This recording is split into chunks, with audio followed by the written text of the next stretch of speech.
A very special guest indeed. This is a man that has, on many occasions, every single occasion, has made me sound smarter than what I am and helped me clean up my mistakes, and is also a mainstay here at FreightWaves and is one of the unsung heroes. I'm here with Scott Mall, who you might recognize as the voice as our FreightWaves Classics. Scott, thanks so much for joining us this morning. Thank you, Anthony. What Anthony didn't say is back when this was our office, instead of a TV studio, we sat next to each other, and he was always in a great mood, and it was fun to sit next to him. So I'm glad to be here with you, Anthony. Oh, I appreciate that. I'm glad to be here with you. And Scott, today we're talking about the FreightWaves Classics. When we kick that off, where do some of these ideas come from? Well, I'd like to say, I'm just brilliant and they come to me, but no, I look at all kinds of calendars and anniversary dates and today in history and today in aviation history or rail history or whatever it is. And I look for ideas that I think the audience might enjoy learning a little bit about. Again, my articles are historic in nature. They're not breaking news. You're not going to read anything in there that's going to change your life, but hopefully it'll give you some entertainment and a little bit of knowledge along the way. That's right. I mean, it's also really entertaining because, and very insightful because when we look at some of the things that's happened in the past, it's really kind of cool to see how some of it mimics today. You kind of see some of the iterations. Maybe it doesn't exactly line up, but it certainly rhymes. Sure. In fact, one of the things that's on everybody in transportation's mind right now is the potential of the rail strike. And actually, over the next couple of days, I may do an article about previous rail strikes.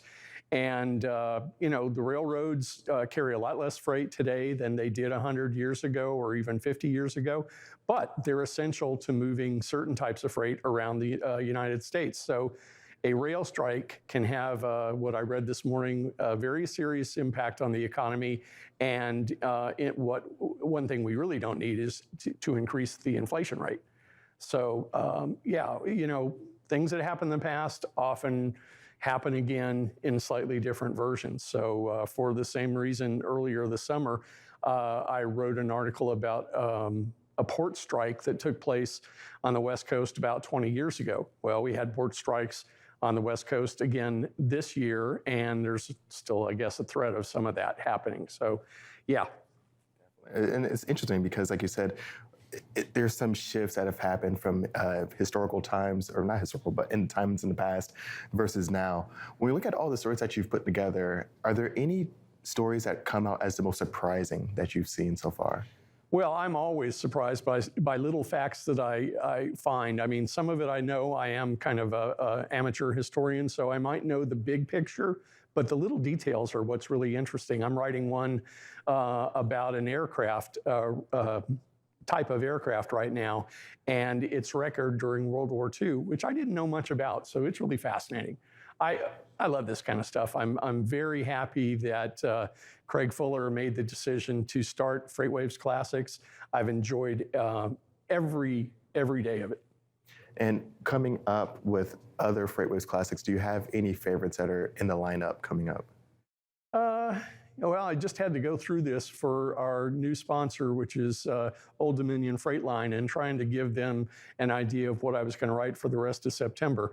And some of the days I know already because it's the anniversary of this, that, or the other, and some I don't. I just look for things in all the modes of transportation: shipping, rail, truck, air cargo, and the infrastructure of the United States.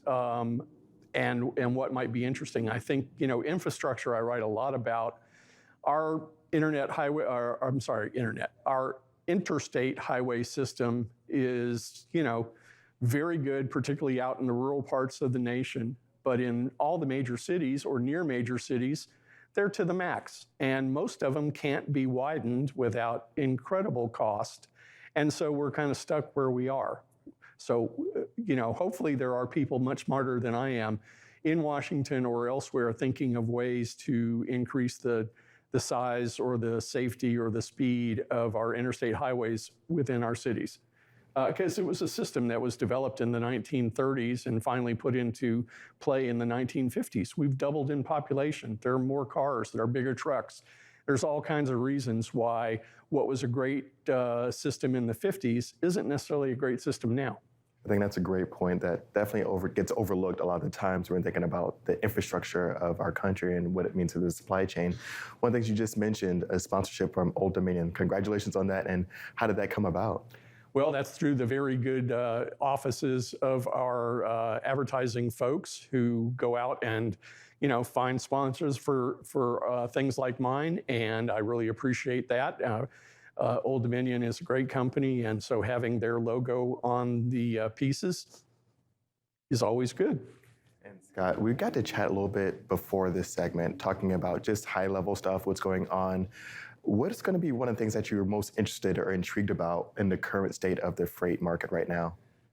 Well, I think, again, the biggest thing for the next few days is whether there will be a rail strike or not. But, overall, over the last few months, and FreightWaves was really the one that started the reporting on this, the freight market or the freight economy is in a downturn, but none of us know how bad it will get. None of us know how long it'll last. And for the companies out there, whether they're owner operators or the mega carriers, this is going to be, and for some already has been, a difficult time, and we just don't know how long it'll continue. There's still freight out there, but after 2 years of wall-to-wall freight, we're no longer in that situation. And of course, prices continue to rise at the same time that the rates to carry freight are going down. That's a bad situation for the trucking economy. That's exactly right. And speaking of those increasing prices, I don't know if anyone's seen my commercial around inflation, inflation, inflation. It definitely seems like this is a thing that, like you mentioned before, a lot of Americans may not be equipped or understand just how bad that can get. Yeah, I'm the oldest FreightWaves employee, and I remember when I was early in my career, the inflation of the 70s. And as I said to you, it's like having a pickpocket just follow you around. They're constantly dipping into your pocket, and what costs $1 today costs $1.15 tomorrow and $1.25 the next day, and it's just insidious. People who have never lived through inflation do not understand what it does to their buying power and to their savings. And I hope I hope somebody can figure out how to rectify it very quickly before it harms the country the way it did in the 70s and early 80s. That's exactly right. And of course, it comes back to that buying power, like you said, and that also leads into freight volumes as well. Scott, thanks so much for joining us this morning. It's been an honor having you here. Thank you. Always happy to be here, Anthony. Thank you so much. Take care. Take care. And right now, we're going to catch up with Isaiah, who's going to have our next social roundabout.